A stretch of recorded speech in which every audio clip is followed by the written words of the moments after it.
I know, you've been scratching the acrylic, haven't you? You're always so hungry. Who look pretty good, little trout. Last time, a lot of the comments were like, your fish room sucks, your plants suck, Cory, you suck. Algae's everywhere.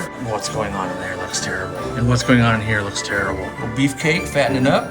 Yeah, a lot more babies. And I want to make more videos. So videos first, live stream second. But what we're doing today is we're taking a look at what does a month of neglect and having someone feed your fish room look like.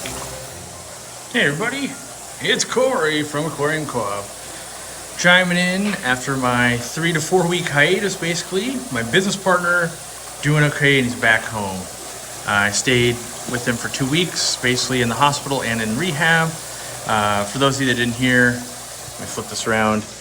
He had 2 brain surgeries and a stroke and a bunch of blood clots, and it was bad. This is a new camera thing you might see later in the video. I put a camera here and you can see some of my handwork while I'm doing it, so I don't have to hold it all the time. We'll see if that pans out. But what we're doing today is we're taking a look at what does a month of neglect and having someone feed your fish room look like. Well, it looks like algae. No one was doing any algae control. Plants didn't really do much. Auto water change still happens. So we can see the auto water change happening on this wall basically right now. And so for the most part, chemically clean, but it's good and bad, let me tell you. Because we're auto changing water and no one's testing or anything like that, I could be changing way too much. And with no one watching, look what happened. So down here, I got a bunch of flake food. But if you can see down there, all my Easy Green, well, maybe not all, a lot of my Easy Green leaked out. And so I don't think it's been pumping any Easy Green in because I set it up incorrectly and I walked away, and that's that. So gotta fix that at some point. Duckweed's coming back, that's not great. I haven't got a handle on that yet. Algae's everywhere, but the good news is we'll scrub that down today, make good headway. I've brought in fish that were coming in kind of, you know, the last video you guys saw was, I'm back, I'm in the fish room. Started ordering fish and all that, and then I had to leave. So in here we've got some plants I've been staging, but actually it's the fish. There's some, they call them like King Yama Reds rice fish, and they came in, I paid 10 bucks a piece, and they were less than a grain of rice. So now they've been growing up a little bit, haven't been being power fed or anything. It was very minimal feeding in terms of what I had people doing for me. And then we had some guppies I brought in. Algae is terrible. I will clean that up for later in the video, but got a couple of trios going in there. And then down here as well, got some more going. So, babies are doing good for the turtles. I know that last time a lot of the comments were like, your fish room sucks, your plants suck, Cory, you suck.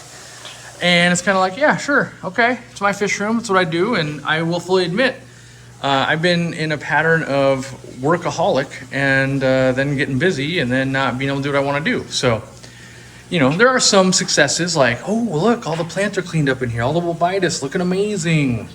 But then there's like, what's going on in there looks terrible, right? And what's going on in here looks terrible. I know. Gonna maybe move some of these guys. The trout goodeids, Illidon furcidans, as you guys often will ask, what are those? And here's how I knew it was time to do something. My wife goes, hey, what are you doing with those big guys in that tank? Because there's too many of them. And I said, yeah, you're kind of right. And so I've got a plan, and I'll share that with you in a moment. All the dirty turdies, the turtles, in with their algae. I put some snails in. So what you don't know is 2 days ago, I put in a bunch of narite snails. I brought 100 in for the entire fish room, which I actually ordered 200 more. I want help with my algae. So normally, if you rewind 6 years ago or something, when a fish room is going and I'm enjoying it, I balance it so that most tanks are kind of like this, where there's not really much algae. So that's, you know, let that be a lesson of like, behold the power of plants. Lots of plants, no algae, didn't clean this, hasn't been touched in a month. Algae, right? And so you'll see that correlation often. The more plants, so not a lot of plants, a lot of root feeders in here, got the algae. A lot of things feeding out of the water column. No algae on the glass, but we do have algae on the Cophifolia. which is just an imbalance of nutrients, really. And then in here, these were all the Nubius I ordered from competitors, and you can see how well they did. And the answer is not well. So we'll be swapping those out, and because we've kind of got algae going on, we feed kind of heavy for the eel that's in here, and we've only got one root feeding plant. Not a great scenario in here. But back to the snails. The snails have been doing work, and that's as evidence right here. In 2 days, look, they laid a bunch of eggs, and I don't know if you can see the pattern, but there's a pattern where they've been eating a lot, and then you can see right here, that and that. They've been doing that. So it's not an overnight, oh my gosh, this thing is so clean. It's a over time, day in, day out. There's 2 snails or 3 snails in here doing a little bit of eating. It's gonna help. And we put them in here, and you can, if you look, you see some patterns where they've been eating. And we put them in here. Here's where it's really evident. If you guys can see the like zigzag pattern right there, that's them eating, going all the way around. So even though I've got, I had normal ram's horn and Malaysian trumpet snails, and we've got a billion shrimp, as you can just kind of see everywhere, different animals eat different things. And while the shrimp will feed on the biofilm and all of that, it isn't getting rid of it. And there's still like this type of cladophora algae, this diatom algae needed help. Enough about algae, right? Where am I starting today? What are we doing? This tank got real bad over here because there's not even any fish. So fish help out a lot with algae, actually. So it's just snails and shrimp, and not so good. So we're gonna clean that out. That'll be easy. Hand-to-hand combat. Hand-to-hand combat on that algae. Oh yeah, we'll show this tank looking terrible. This is Elmer. He's still doing good. Little beefcake, fattening up. He gets fed pretty well with anyone that stops by to feed. You can see here some notes, because this was kind of a last-minute thing. I took notes on what to feed Ladybird and this and that. But no one's been doing any maintenance, and that means it looks bad. Like this log's covered in algae and poop, and then all the poop has accumulated back here. And then you go, hey, look at that. Snail's been doing work. Yeah, they're laying white eggs. A lot of people hate that. I'll take a buttload of white eggs over the algae any day. You can see right here, this blackbeard algae on that side of the glass. The scraper can't get to it. So even though the scraper hits this, it's like, ooh, can't go any lower. It lets that grow below it. Kind of good for the animals, but not so good for looks.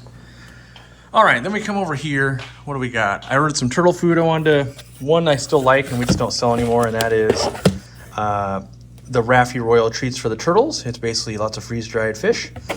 And then this food I want to try for the turtles because I haven't found a lot of good turtle pellets that I actually like, which no idea if that'll be good either.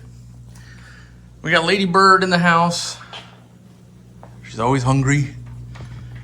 I know, you've been scratching the acrylic, haven't you? You're always so hungry. But hair algae, out of control in here. I put a couple handfuls of snails, which they're not good at hair algae, but here's what I'm thinking. I know what is good at hair algae, and that is those trout goodeids. We've already got a few Florida flagfish, but they can't keep up. And I don't necessarily want a bunch of Florida flagfish in here. So I'm thinking we're gonna grab a scoop of the trout goodieid, put them in here and see what they do. I'm gonna remove this, because I haven't run this power head in a long time, and grab some of these bigger pieces of algae. And then we're gonna just see what happens. Down here, you can see that these runners, haven't found a place to go. They keep hitting the glass. So they've spread a lot. All right. Yeah, a lot more babies. A lot more babies of these guys, so that's good. Got some algae in the corner I want to clean up desperately. And I'm gonna start here. One, because it's supposed to be quote unquote the show tank and it's not looking too cool. Here's the newest babies. And two, my wife's having friends over because it's one of the kids' birthdays and they haven't watched Jurassic Park and they're gonna watch it on our screen with the theater seating that we do. We haven't watched a single movie in here since we got this stuff from her mom. So I won't even be in attendance for that. I gotta do other stuff, but that's the goal. At least make this look halfway decent. Gosh, you must be so hungry, ladybird. It's like we never feed you, except we feed you all the time. Ooh, I did want to not leak, but you guys are asking a lot of questions about it in the last couple of videos, and I thought, hey, let's talk about it, right? I have been designing products. I haven't, you know, just because I haven't been in a lot of videos doesn't mean I haven't been working. So what is all this, Cory? Like, what are these things? What do they do? Well, let me show you. Let me get a full kit here. That's this thing. It's modular, so that's one of the first things is you can make it be pretty small. So we've got extender pieces. You can buy extra ones someday. So this is adjustable, this outflow tube. See? This right here, we're calling an air collar. You've seen these prototypes in our videos before, the pink things. We've been running these for like 18 months. But this replaces an air stone. So we went from, you know, air stones and hoping they never clog to this, which ran for 18 months and hasn't clogged on me yet. That doesn't mean that 2 years, 5 years, something won't. But 18 months, I'm confident that's a long enough cycle to use this and then clean it, which I haven't had to clean one yet, but I think I would try bleach or vinegar if I had to. I'll do a whole video someday, but you guys get the insider track. So we need this right here, and we need this. I saved all the iterations. So originally it was this pink thing, which started breaking down on me. A lot of these broke just from use. So this 3D print served the purpose, but didn't hold up, you know, more than about 18 months. They started getting brittle.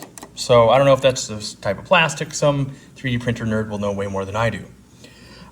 So we liked that design. We tried 3 or 4 different designs of a different bullseye, a different way to do this, all these things. So that was the first 18 months figuring out which one we liked the best. Then I decided, oh, I really want to control the directional flow. So this was the first prototype where I start heating it up and I start flaring ends and going, yeah, if I could make it, because people want the tube longer. I've heard that feedback for years. And then I know, and this aquarium is actually the reason why. This aquarium, I wasn't getting any flow. And what I mean by that is, so all of my cardinal shrimp, you know, probably $300, $400 in cardinal shrimp, hide in the back. I never get to see them. And that's where they want to eat. And so when I was trying to feed them, I'd open it up and I'd be trying to like throw the food back there, because if I just drop it, it just sits there and they'll never come and eat it. And snails come get it. So that's when I was like, I really need something to get the flow from the back to the front. And that's what this is doing. And so primitively, I was like, I know how to do this. I've done it in the past a long time ago with PVC, but PVC looks terrible, and I think I could design a better system. And so that's where this started coming in. These are some little plasticky parts that fit, and some 3D prints. We started playing with the different angles. That's a 57.5 angle. I think we have a 62.5 and a 60 and a 70 and all that kind of stuff.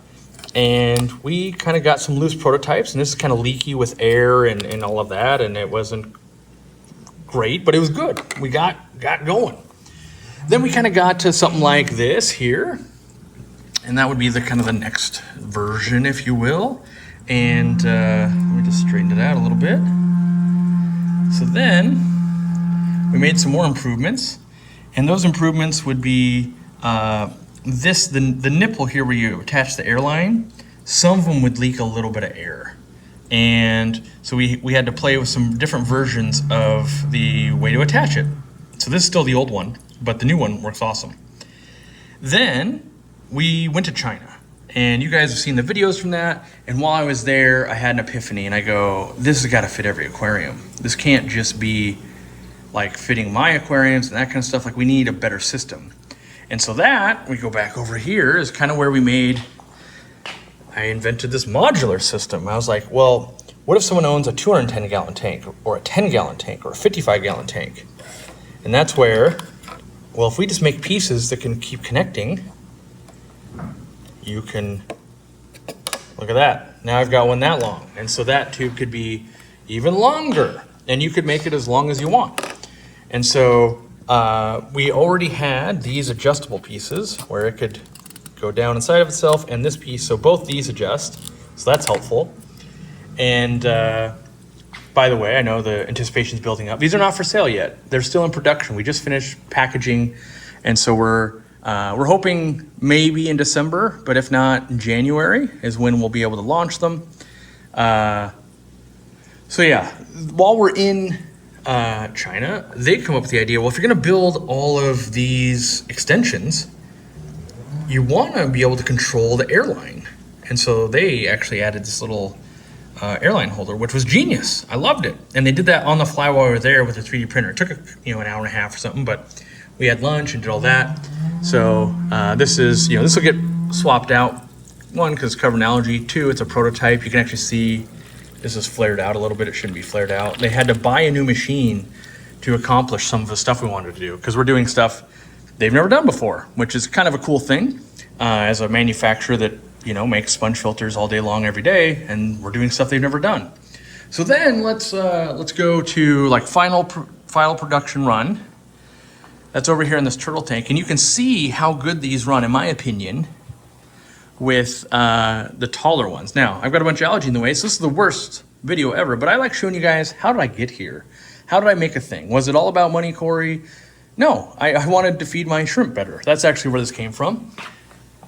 So then, you see this water just railing out? There's so much water. Oh, that's a bad angle. So much water coming out. And I can lift it up. And so this is, in the industry or in the pond industry, it's called an airlift system. So you could actually use this for a hang-on back, and I've talked about that in live streams, where if I designed a hang-on back, there's half a chance I would actually make a hang-on back out of air with an airlift system like this. But as you put it right at the water line, it gets stronger and stronger. So there we go, right? Man, they're really loud next door, but hey, that's my life. Now, you could turn it down quite a bit. Let me get to that. So all my air is actually back here. I'm gonna turn that down. And so you could have a nice, like, gentle flow if you wanted. Or you can have it really start pushing that water. It's almost like a power head. So that's full blast with a big linear air piston pump. That's not just like a normal little air pump. But the fact that it's got the water flowing out, like that's, so if I back up, that's kind of 1/3 of a 125 gallon tank, just, and so what's the big difference here? One, you're gonna get a lot more suction at the bottom. Some people that'll be good, some people that'll be bad. You gotta clean it more often the more stuff you suck up.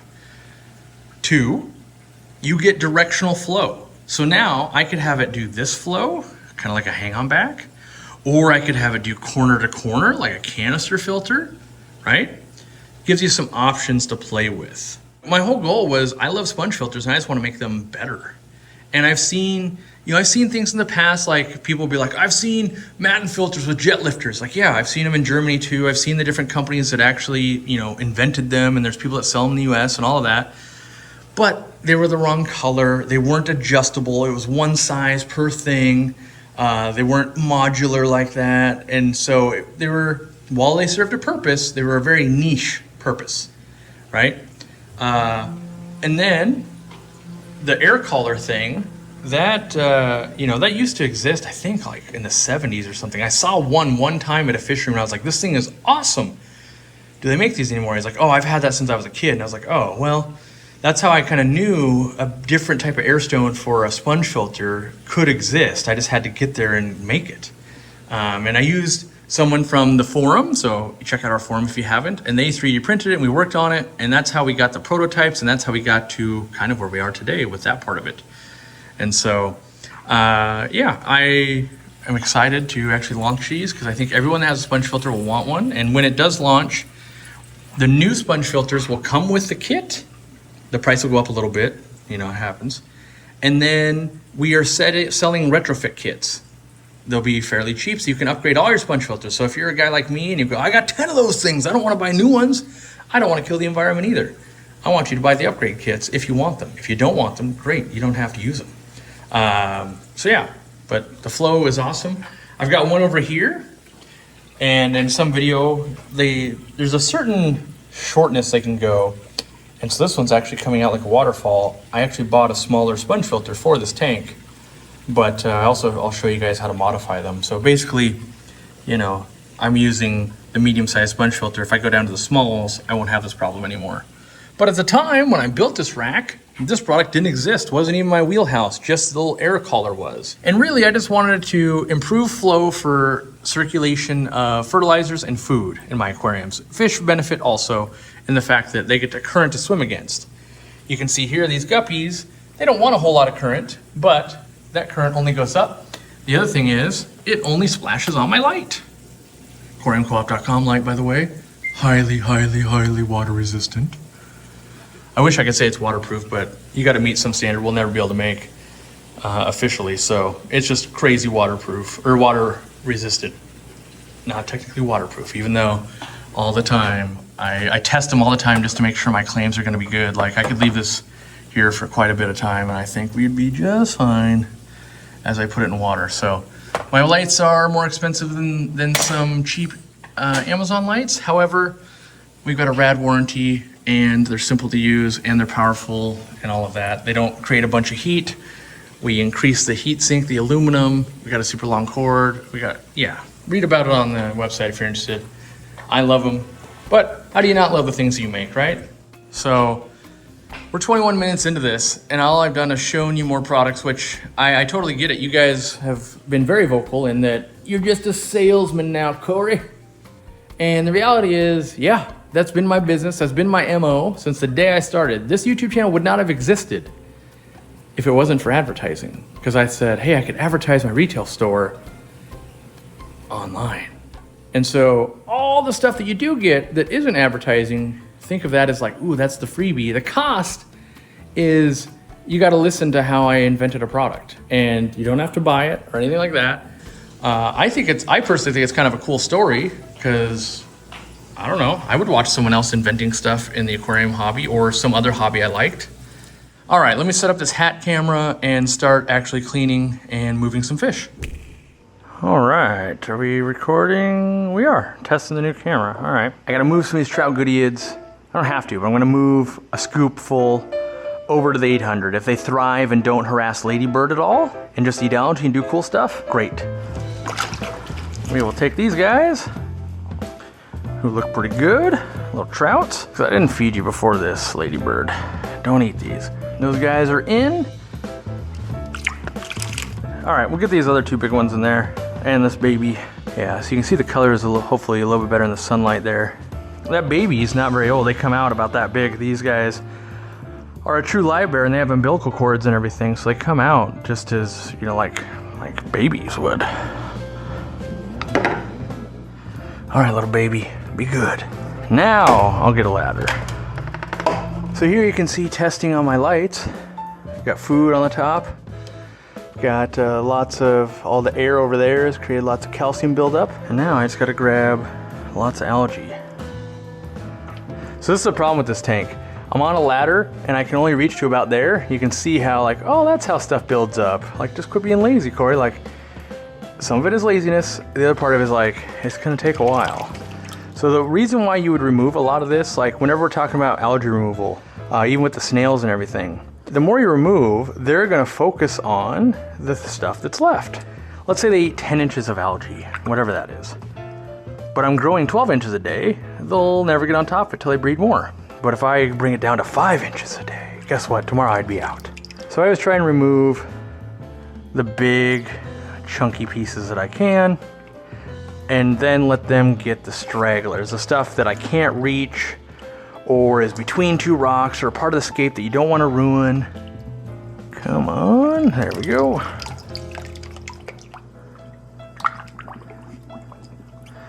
Is this the good content you're looking for, the algae cleaning up?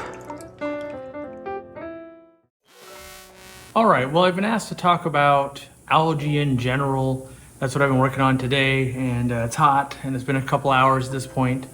And after this, I have to test products that I can't show you guys yet. So, you know, that's one of the reasons why, like, why don't you just do it more? Like, there's stuff I got to do every day. So, but your questions, my employees read through them and they go, hey, we haven't talked about this. People are confused by this. Or maybe it's in the Facebook group, which you should totally join, or the forum. And it's algae. And what we see, kind of like with medicines, is people just throw the kitchen sink at algae.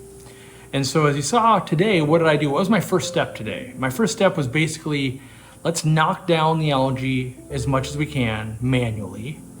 And then let's start adding animals and making some tweaks to see if we can't win that little battle. Now, the algae's got a 1 month head start on me because I did nothing, but normally algae takes months and months and months to come on, meaning you set up your aquarium, it's kind of fine, and you get one little type of algae, you clean it a little bit, and that's fine, and then a month later, like, hey, it's a different type of algae, and that's not okay as much.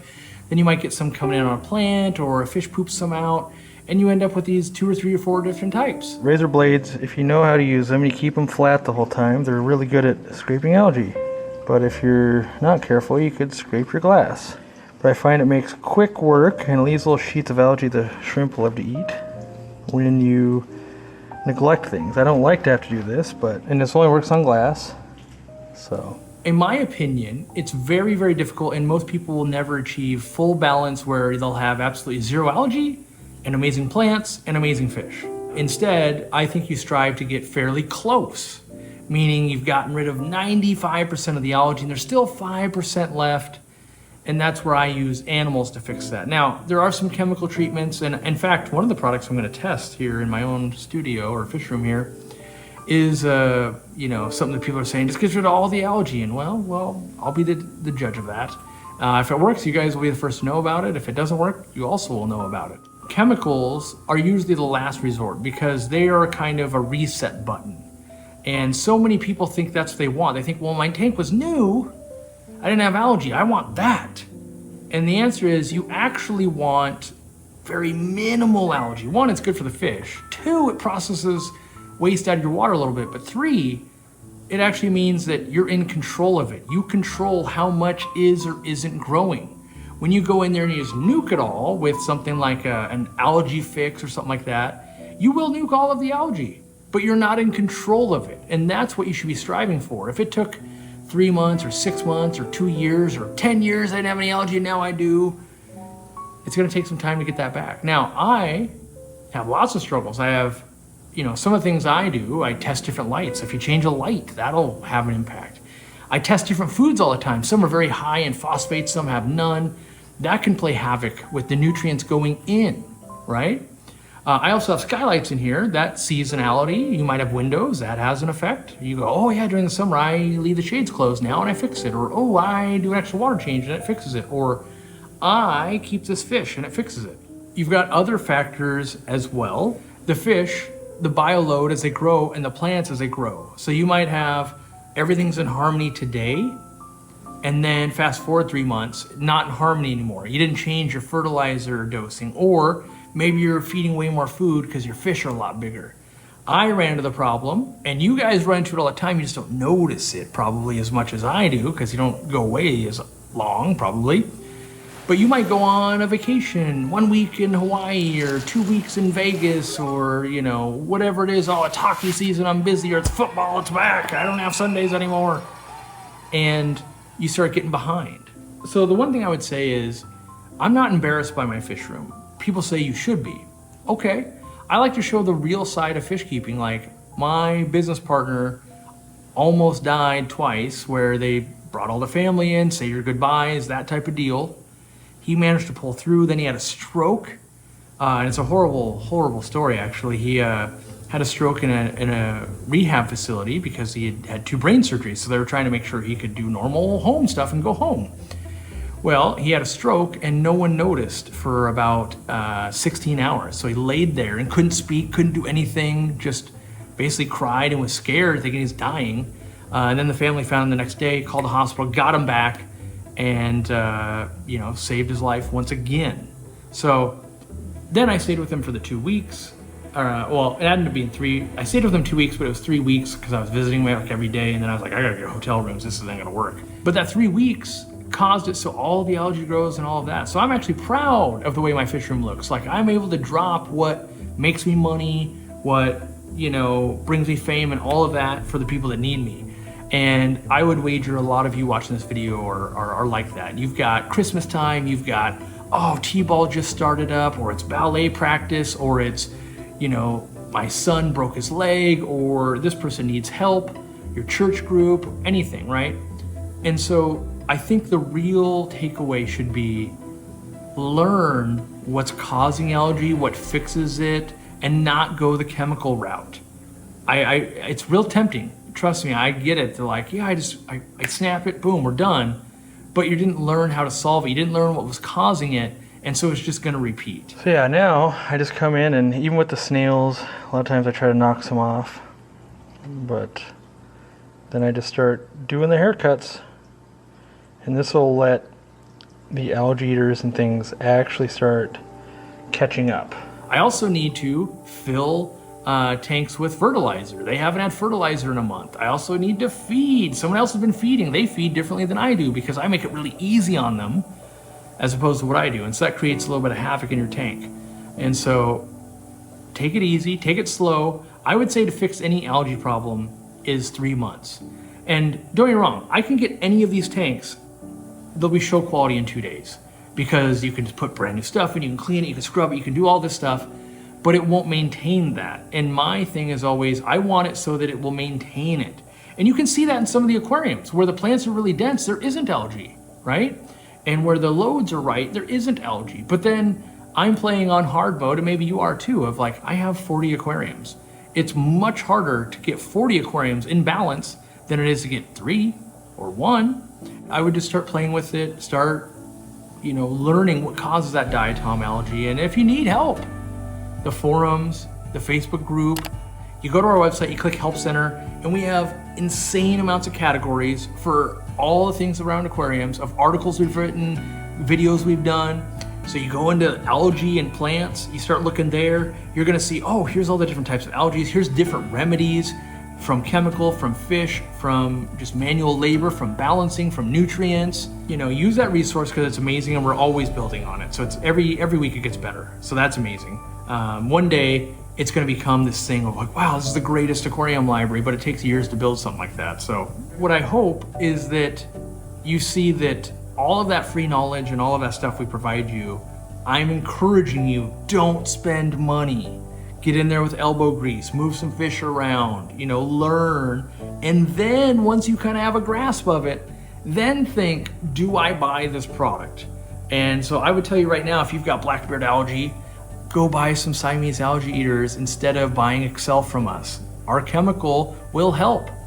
The algae eater will do a better job. It's easier to control. It's not as hard on plants, and we don't make any money off it. And it supports a local store, which we have over 100 RPP stores. Check out our website if you want to find someone that sells our crap. Our crap is good, I think, and you can support us and support videos like this. I decided that live streams are just going to be willy-nilly, and that if I feel like doing one, I got extra time, I'll do it. If I don't, I won't. And I know that'll be hard on some of you, but you might get 2 or 3 in a week. You might get none in a month. And I want to make more videos. So videos first, live stream second. If I can't get time to make videos, I can't get time to live stream. So I'll see you around. Thanks for supporting us in everything we do. I know that about 30 of us here at Aquariumcoop, we depend on your support for all of our families. Not that you have to buy stuff from us, but we are lucky enough that you guys support us, and we can support basically 30 families. And we thank you for that. So we'll see you around, and don't hammer our customer service. Our new easy flow system, as I'm calling it, will probably be out December or January. That's the hope. Could fall off the back of a truck and never make it here, or fall into the ocean, who knows, but we'll hope that doesn't happen. Bye-bye, see you next time. We hope that you enjoyed this video. To watch another one just like it, click here.